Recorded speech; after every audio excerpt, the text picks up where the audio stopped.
गोड़ लगे हो झगड़ा कच गोड़ लगे हो बाप हमार गाँव में 7 दिन झगड़ा कच आ गए बप्पा और हर गांव में आ गेलो तो एक नया गाना उठलो कह की ऐसा दिन झगड़ा कच अले गो तोरा सांझ बिहान अगरबत्ती देतो गो आर के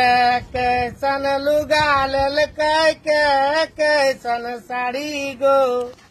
गोड़ लगे हो झगड़ा खोच जितना जल्दी हब निकल जा जोरिया में फिर जैसे इलत तैसे चल जीव जय झगड़ा खोच इधर झगड़ा खोच लगे ना तनी पता गो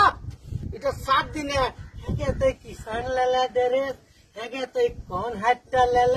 है तो कौन फट पालिस्ट ले और बाबू हमर बहु सुन गेल कहे हम नहीं रहो चलिए हाँ बाप जो झगड़ा खोचे